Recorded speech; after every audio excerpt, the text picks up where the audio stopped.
हित में करेंगे काम, काम करेंगे पूरे दम, देश के हित में करेंगे काम, काम करेंगे पूरे दम, देश के हित में करेंगे काम करेंगे पूरे दम। काम रणवीर को पक्का करो, पक्का करो, पक्का करो, काम रणवीर को पक्का करो, पक्का करो, पक्का दो, बकाया वेतन अभी दो, अभी दो, अभी दो। मैं रवि हंस, member PHE employees United front. आज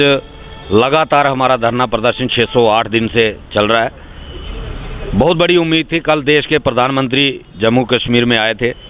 और हमें बहुत अफसोस हुआ कि जो हमारे जम्मू कश्मीर के नेता हैं, जो भारतीय जनता पार्टी के, जिन लोगों ने 2014 की ललकार रैली में और हर एक रैली के अंदर डेली वेजरों के साथ ये वादे किए थे कि हम आपको रेगुलराइजेशन देंगे, हमें सत्ता में लाओ,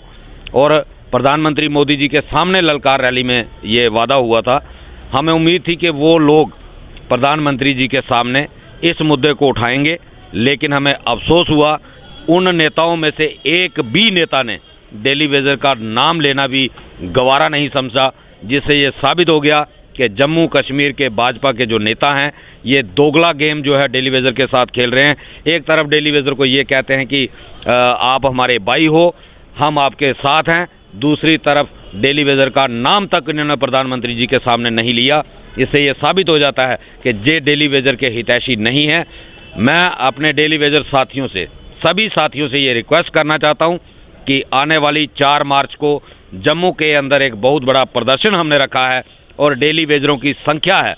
वो तय करेगी कि भविष्य में डेली वेजर किस ओर जाना चाहता है। अगर डेली वेजर कम से कम 50% भी 10-12 हज़ार की संख्या में डेली वेजर घरों से बाहर निकला तो इस सरकार के लिए डेली वेजरों के आक्रोश को सहन करना मुश्किल हो जाएगा। अब ये डेली वेजरों को खुद डिसाइड करना होगा कि वो अपनी बंधुआ मजदूरी से छुटकारा पाना चाहते हैं या आगे भी भविष्य में बंधुआ मजदूरी जारी रखना चाहते हैं। ये 4 तारीख के प्रदर्शन पे निर्भर करेगा कि पीएचई एम्प्लॉयज यूनाइटेड फ्रंट अगली लड़ाई किस तरीके से लड़ेगा। जय हिंद, जय Bharat. Rampal United front member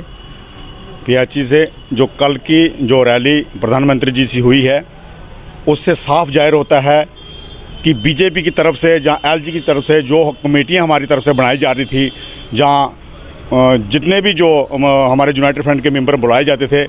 वो सिर्फ आश्वासन देने के लिए, और बीजेपी की तरफ से जो कमेटी बनाई जाती थी वो झूठी साबित हुई है। क्योंकि अगर वो कमेटी सेंटर तक पहुंची होती तो कल कुछ ना कुछ घोषणा होती, चाहे वो एलजी साहब करते, जहाँ डॉक्टर जितेंद्र सिंह जी करते, कोई ना कोई उसमें कमेटी का जो जिगर होता, जो डेली वीर का वो जिगर होता। इससे साफ जाहिर है कि जो बीजेपी की जो दुगली नीति है वो अपना रहे हैं। जे फिर डेली वीजर से और जम्मू की जनता से वोट उसी तरह लेना चाहते हैं जैसे 14 में लिया इन्होंने, मतलब डेली वीर को जहाँ लोगों को घुमा घुमा कर, जहाँ उनको झूठे लालीपॉप देकर जो वोट लिया है। और हम जो साफ कहते हैं कि जम्मू के लोगों को, और ये साफ है कि मतलब पहली बार इतिहास में ऐसा हो रहा है कि 608 दिन से लगातार एक मजदूर अपनी जायज़ मांगों को